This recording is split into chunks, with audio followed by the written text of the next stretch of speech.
संविधान दिवस के मौके पर सुप्रीम कोर्ट में आयोजित एक समारोह में प्रधानमंत्री नरेंद्र मोदी ने भारत के निर्माण में संविधान की अहम भूमिका बताई। प्रधानमंत्री ने कहा कि इस पावन अवसर पर वो संविधान और संविधान सभा के सभी सदस्यों को नमन करते हैं। इससे पहले भारत के मुख्य न्यायाधीश जस्टिस संजीव खन्ना ने उन्हें कैदियों की बनाई हुई एक पेंटिंग भेंट की। प्रधानमंत्री ने यहां जुडिशरी रिपोर्ट 2024 रिलीज की।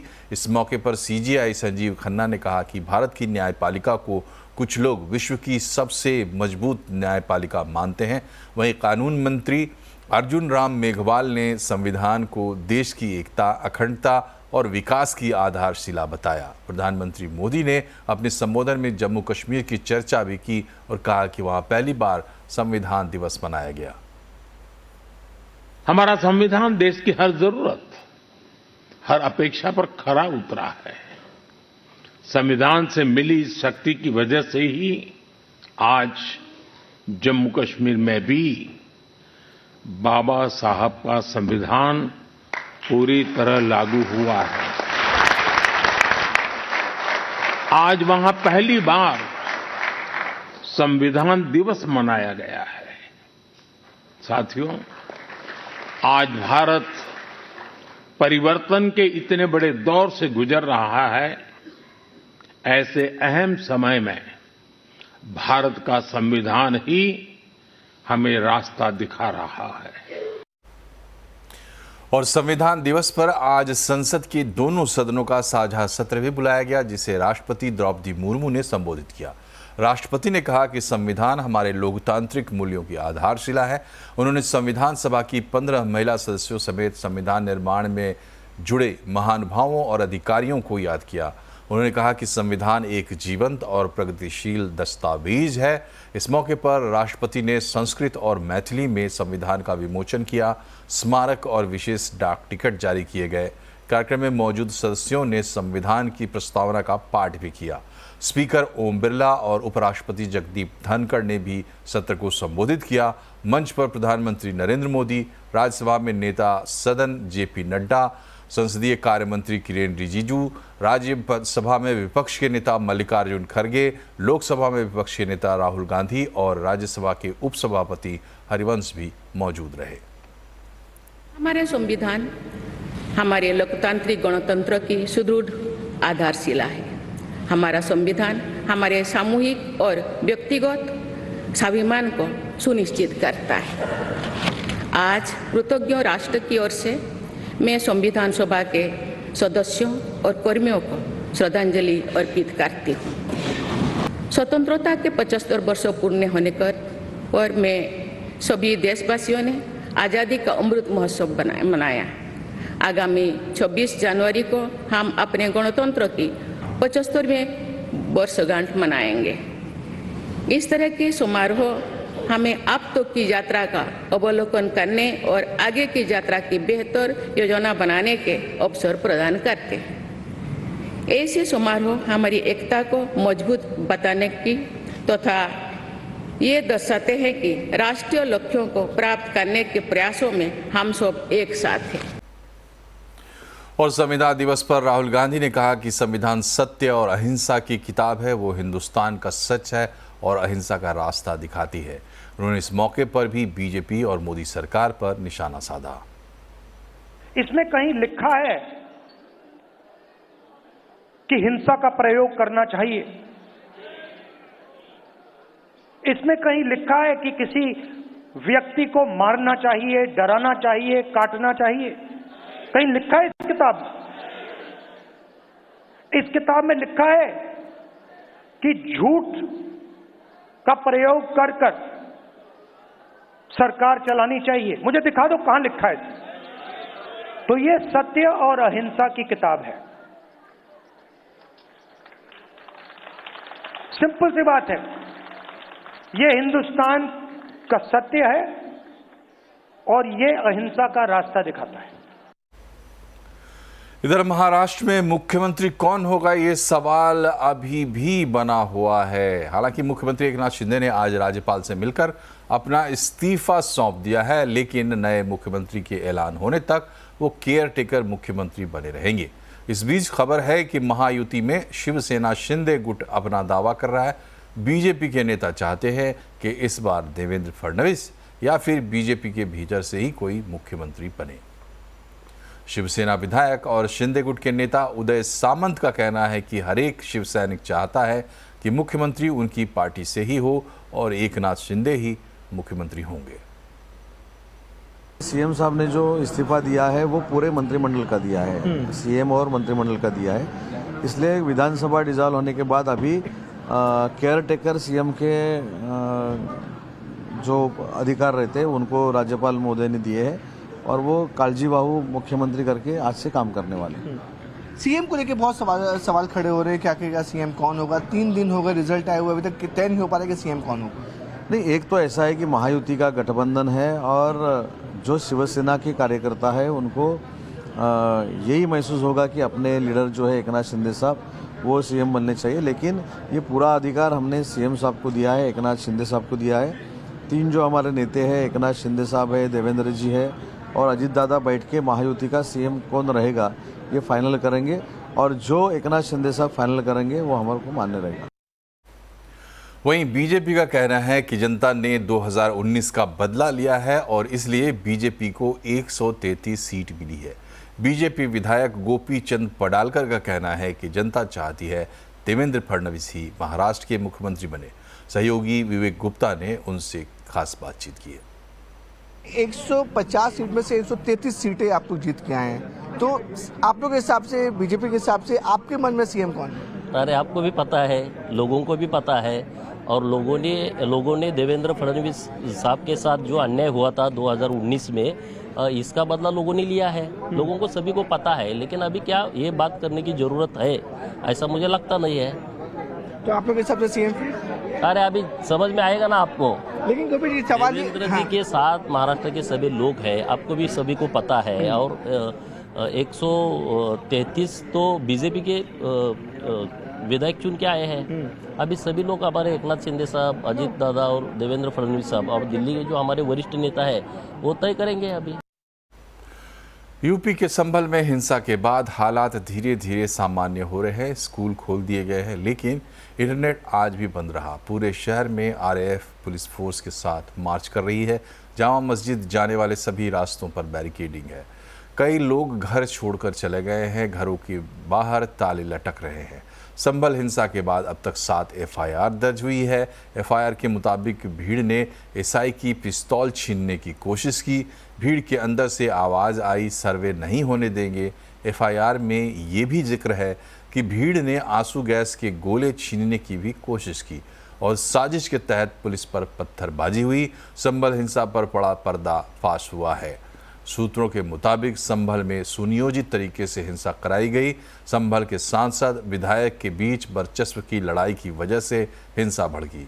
हिंसा में मारे गए सभी 4 लोग पठान हैं। सूत्रों के मुताबिक तुर्क सांसद के समर्थकों की गोली से 4 लोगों की मौत हुई। इसकी जांच में पुष्टि हुई है, जबकि पुलिस की गोली से किसी की मौत नहीं हुई है। और संभल में हिंसा को लेकर जमकर सियासत भी हो रही है। समाजवादी पार्टी के अध्यक्ष अखिलेश यादव का कहना है कि पूरी गलती सरकार की है। एक बार जब सर्वे हो गया तो दोबारा क्यों करवाना है। अखिलेश ने कहा कि सपा का प्रतिनिधिमंडल संभल जाएगा, उसके बाद वो भी जाएंगे। समाजवादी पार्टी के नेता रामगोपाल यादव ने हिंसा के लिए प्रशासन को दोषी ठहराया है। तमाम हजारों लोगों को झूठे मुकदमे में फंसाया जा रहा है। वहाँ के सांसद, वहाँ के विधायक और उनके पुत्र पर झूठे मुकदमे लगाए रहे हैं। पूरी गलती है तो वो सरकार की है। सर्वे जब एक बार हो चुका था फिर दोबारा सर्वे क्यों करना? क्या सर्वे के साथ और सर्वे टीम के साथ बीजेपी के कार्यकर्ता थे जो भड़का रहे थे? क्या उनके पास ऊपर कार्रवाई हुई? क्या उनको गिरफ्तार किया गया? क्या उनको जेल भेज दिया? हमारे 2 लीडर ऑपोजिशन हैं, दोनों हाउस के, दोनों जाना चाहते हैं आज, लेकिन दोनों को जाने की परमिशन नहीं दे रहे हैं। अगर हम भी यहाँ से चल दें, मान लीजिए अभी गेट बंद कर देंगे, हमारे सभी सांसद चाहते हैं कि हम जाएं आज संभल। अगर हम संभल जाने के कहेंगे तो कहेंगे संविधान नहीं मानते, कानून नहीं मानते, सरकार का नहीं मानते। तो ये भारतीय जनता पार्टी के वो लोग हैं जो मन विधान से चलना चाहते हैं, संविधान से नहीं। संभल में जो कुछ प्रशासन कर रहा है 100% गलत कर रहा है। जी सर। प्रशासन की लापरवाही से, बल्कि मैं तो ये आरोप लगा रहा हूं, प्रशासन ने जानबूझकर वहां ये सब अशांति पैदा करने का काम किया है। प्रशासन चाहता कुछ भी नहीं हो सकता था। प्रशासन ने ही लोगों को जो जा रहे थे मस्जिद में नारे लगाते हुए उकसाया और ये प्रदर्शित किया कि जैसे मस्जिद पे लोग कब्जा करने जा रहे हैं, जिसकी वजह से ये सब कुछ हुआ। यूपी के डिप्टी सीएम केशव प्रसाद मौर्य ने रामगोपाल यादव पर पलटवार किया। उन्होंने कहा कि जो लोग पहले हिंसा करते थे आज वो हिंसा की बात कर रहे हैं। हिंसक लोग होते हैं, उनको इस प्रकार की भाषा बोलने की जरूरत नहीं। सर, ये कहा गया था कि सांसद का नाम आया है जो एफआईआर दर्ज हुई है कि उन पर भड़काने का आरोप है। जो अगर मुकदमा लिखा गया है, विवेचना हो रही है, उस पर जो कार्रवाई होगी। कोई डेलीगेशन जा रहा है, उससे कोई लेना देना नहीं हो। प्रशासन स्थिति को देख करके निर्णय लेगा।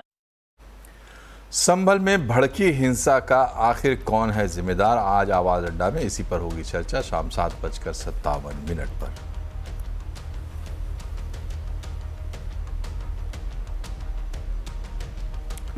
और 2 दिनों की तेजी के बाद बाजार में आज दायरे में कारोबार हुआ। निफ्टी बैंक की फ्लैट क्लोजिंग हुई, वहीं सेंसेक्स 106 पॉइंट फिसल कर बंद हुआ है। मिड कैप इंडेक्स फ्लैट बंद हुआ है। हालांकि स्मॉल कैप इंडेक्स में करीब 1% की तेजी भी रही है। आज के बाजार में किन सेक्टर्स और शेयर्स में सबसे ज़्यादा एक्शन रहा, बता रही है कंचन नौटियाल। तो एक वॉलेटाइल सेशन के बाद हमें डेफिनेटली बाजार की एक फ्लैट क्लोजिंग तो देखने को मिली है, लेकिन हम बात करते हैं कि स्टॉक स्पेसिफिक एक्शन किस तरीके का रहा है। सबसे पहले नजर डालते हैं निफ्टी के गेनर में जो बढ़ने वाले शेयर है। नाम आता है सबसे पहले श्रीराम फाइनेंस का, जहां पे हमें करीबन 3% की एक तेजी देखने को मिली है। साथ ही साथ ब्रिटानिया आज बढ़त के साथ बंद हुआ है। यही नहीं बल्कि एशियन पेंट्स में भी करीबन 2% का इजाफा रहा है और बीएल भी करीब 2% की बढ़त के साथ बंद हुआ है। लूजिंग पॉकेट की बात करी जाए तो अडानी एंटरप्राइजेस यहाँ पे एक हमें 5% की गिरावट देखने को मिली है। यही नहीं बल्कि अडानी पोर्ट्स भी आज करीबन 3.5% की गिरावट के साथ बंद हुआ है। अल्ट्राटेक सीमेंट की बात करी जाए तो यहां पे भी एक गिरावट देखने को मिली है और साथ ही साथ बजाज ऑटो में भी 3% का डाउनसाइड आज के सत्र में रिकॉर्ड किया गया है। बात कर लेते हैं मिड कैप गेनर की कि मिड कैप के कौन से ऐसे शेयर थे जहां पे बढ़त हमें देखने को मिली है। आइडिया सबसे पहले नाम आता है जहां पे एक अच्छी खासी बढ़त हमें देखने को मिली है। यही नहीं बल्कि येस बैंक, कोचिन शिपयार्ड और साथ ही साथ बायोकॉन में भी 5% का इजाफा आज के सत्र में देखा गया है। लूजिंग पॉकेट की अब बात करी जाए तो बीएससी सबसे पहले नाम आता है जहां पे हमें एक कमजोरी एविडेंटली देखने को मिली है। साथ ही साथ ल्यूपिन में आज एक गिरावट का सिलसिला रहा है। यही नहीं बल्कि सुंदरम फाइनेंस में भी हमें एक गिरावट देखने को मिली है और साथ ही साथ ऑयल इंडिया में भी करीबन 3.5% की मंदी आज के सत्र में रही है। ना नया रिस्क लें और मुनाफा वसूली की रणनीति भी बनाए रखें, ये कहना है डायमेंशंस कोऑपरेट फाइनेंस के मैनेजिंग डायरेक्टर अजय श्रीवास्तव का। सीएनबीसी आवाज़ के साथ खास बातचीत में Ajay Srivastava engineering, new age से लेकर होटल सेक्टर पर बुलिश दिखे। जितना पोर्टफोलियो है उसको आप जरा ध्यान से देखिए, सेलेक्ट सेक्टर्स में रहिए और रिस्क को इस समय मॉडरेशन में रखिए, क्योंकि इकोनॉमी भी मॉडरेशन में है और ग्लोबली मॉडरेशन में है और इन्फ्लेशन हाईएस्ट एवर है।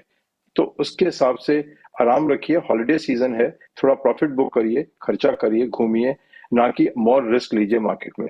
इंजीनियरिंग स्टॉक्स इंडिया के, उसमें हमारा पूरा कंफर्ट है और जिसमें खासकर एक्सपोर्ट मार्केट के इंजीनियरिंग स्टॉक्स हैं, काफी हमारी होल्डिंग है उसके अंदर में। न्यू एज कंपनीज में काफी होल्डिंग है उसके अंदर हमारी, होटल्स में है, कमोडिटीज में है, पावर सेक्टर के अंदर में कंपनीज के अंदर में हमारी होल्डिंग है। इस पे हम कह सकते हैं पीसफुली हम सोते हैं, पीसफुली जागते हैं। आईटी को राइट करिए, बिकॉज जो सरकार यूएस में आई है वो आपको सपोर्ट करेगी, दैट इज वन। नंबर 2 की आईटी के अंदर में सबसे बड़ी डेवलपमेंट ये हो रही है कि जो उनका बिगेस्ट रिस्क था लोक people risk, I think AI से वो काफी कंट्रोल में आ रहा है और नए सेक्टर्स भी काफी उसमें आ रहे हैं। अब छात्रों और यूनिवर्सिटी कॉलेजों को अंतर्राष्ट्रीय रिसर्च जर्नल्स के लिए अलग अलग सब्सक्रिप्शन लेने की ज़रूरत नहीं पड़ेगी। सरकार ने कैबिनेट में वन नेशन वन सब्सक्रिप्शन योजना को मंजूरी दे दी है। अधिक जानकारी दे रहे हैं रोहन सिंह।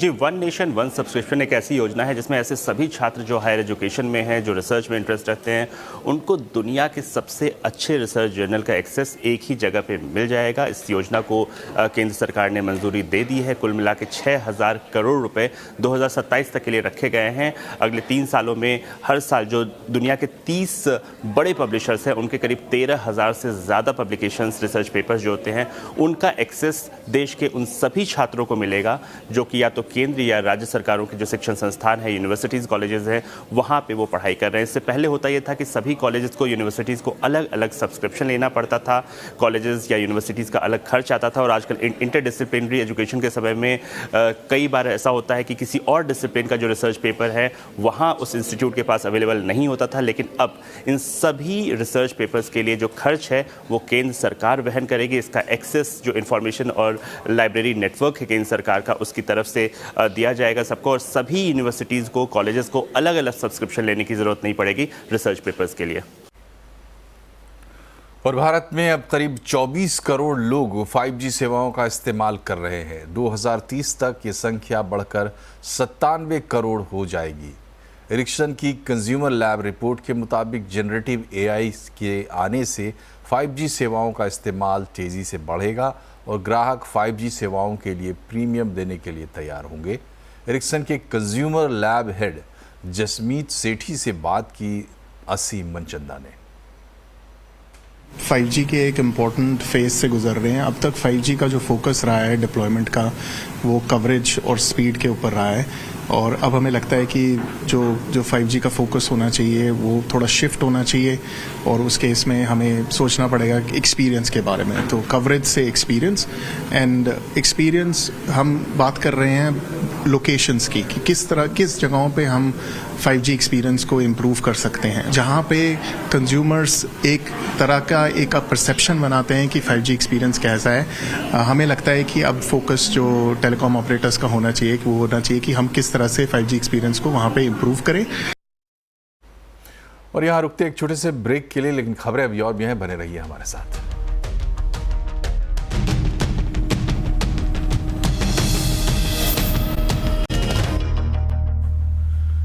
ब्रेक के बाद एक बार फिर से आपका स्वागत है। और एक ज़रूरत की खबर, पैन कार्ड की जगह अब ई पैन जारी होगा। और अगर ई पैन नहीं चाहिए, पैन कार्ड चाहिए, तो 50 रुपये देने होंगे। पूरी गुत्थी सुलझाने के लिए चलते लक्ष्मण रॉय के पास। बताइए लक्ष्मण जी, ई पैन और ये पैन का नया नियम क्या है?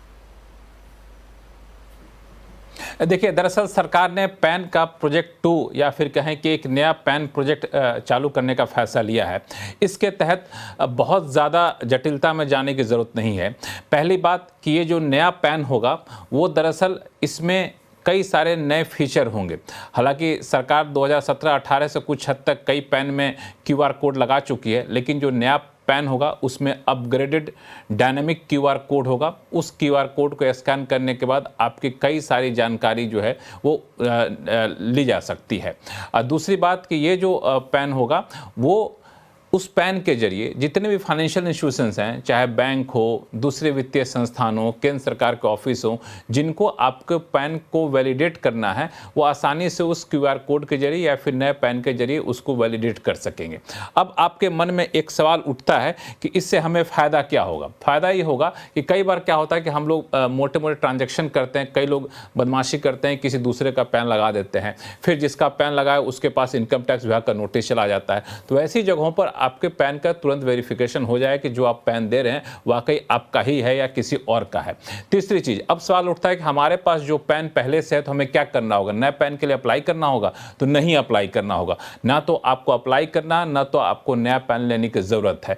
हाँ, अगर आपको नया अपग्रेडेड फीचर वाला पैन चाहिए तो आप अप्लाई करेंगे तो आपको ई पैन आपके पास आ जाएगा। लेकिन आप चाहते हैं कि नहीं, हमारे पास हार्ड कॉपी पैन का कार्ड चाहिए, तब आपको अलग से 50 रुपये की फ़ी देनी होगी। तो एक महत्वपूर्ण बात कि अब ई पैन भी होगा, जैसे कि आधार का ई आधार मिलता है वैसे ई आधार भी ई पैन भी रख सकते हैं, उसको बाद में लेमिनेट करा कर रख लीजिए। नहीं आप चाहते हैं कि इनकम टैक्स डिपार्टमेंट हमको हार्ड कॉपी दे तो उसके लिए 50 रुपये आपको अलग से देने पड़ेंगे। अब यह है कि हमारे लिए ज़रूरी बिल्कुल नहीं है, पैन पहले से उसी पैन को लेकर हम काम कर सकते हैं। आप चाहते हैं QR कोड वाला चाहिए तब आपको यहाँ पे अप्लाई करना होगा। एक और महत्वपूर्ण बात यह है कि अगर आपका नाम पता या डेट ऑफ बर्थ कुछ चेंज करवाना है तो आप पोर्टल पे जाके अभी आधार के जरिए आप चेंज करवा सकते हैं। उसके बाद दूसरे नए वाले फीचर में एक सिंगल पोर्टल, यूनिफाइड पोर्टल होगा, उस पोर्टल पे जाके आप नया पैन इशू करा सकते हैं, नाम बदलवा सकते हैं, फोटो बदलवा सकते हैं, जो भूल चूक है उसको सुधार करवा सकते हैं। तो ये पूरा नए पैन का एक फीचर होगा।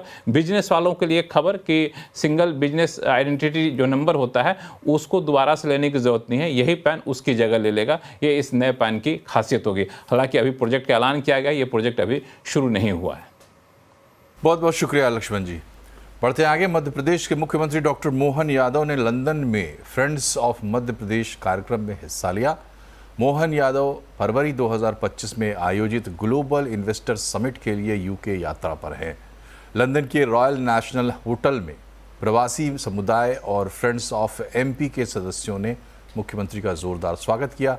कार्यक्रम में लंदन के पूर्व डिप्टी मेयर राजेश अग्रवाल ने कहा कि भारत और मध्य प्रदेश का उदय होने से कोई रोक नहीं सकता। वो यहाँ मोहन यादव ने कहा कि प्रधानमंत्री नरेंद्र मोदी जी के नेतृत्व में डबल इंजन की सरकार काम कर रही है। बदलते दौर में मध्य प्रदेश में सभी क्षेत्रों में कार्य हो रहे हैं। इंफ्रास्ट्रक्चर और इंडस्ट्रियल ग्रोथ के लिए ज़बरदस्त काम किया गया है। सड़कें, बिजली और लैंड बैंक के अलावा राज्य सरकार सब्सिडी और इंसेंटिव्स भी दे रही है। उदाहरण के लिए गारमेंट सेक्टर में सरकार प्रति लेबर 5,000 रुपये महीना इंसेंटिव देगी। निवेशकों को आमंत्रित करते हुए मोहन यादव ने कहा कि फरवरी 2025 में भोपाल में पहली बार ग्लोबल इन्वेस्टर समिट हो रहा है। आइए मध्य प्रदेश में निवेश कीजिए। पूरे देश के अंदर पारदर्शिता के आधार पर, और ये मैं केवल उनकी नहीं, जो छोटे छोटे हमारे निवासी उनको लाभ दिला रहे हैं, अब ये नीचे तक बाकी व्यवस्थाओं पे भी लागू हो गया। और मुझे इस बात की खुशी है कि हमने मध्यम श्रेणी से लगा करके इंडस्ट्री डिपार्टमेंट में भी जिनको जो सब्सिडी देना वो डायरेक्ट देना चालू कर दी, बीच के सारे हर्डल खत्म कर दिए। हमने कहा कि हमको उद्योगपति में मदद करना, तो उनके खाते में पैसे पहुंच रहे सीधे, क्योंकि जो कमिटमेंट किया वो पूरा होना चाहिए। उसमें गलत क्या है? जो बात कही है वो दिखना भी चाहिए, होना भी चाहिए। और इसी के साथ बुलेटिन में फिलहाल इतना ही, लेकिन खबरों पर अपडेट रहिए, जुड़े रहिए CNBC आवाज़ से हमारे सोशल मीडिया हैंडल्स के जरिए। नमस्कार।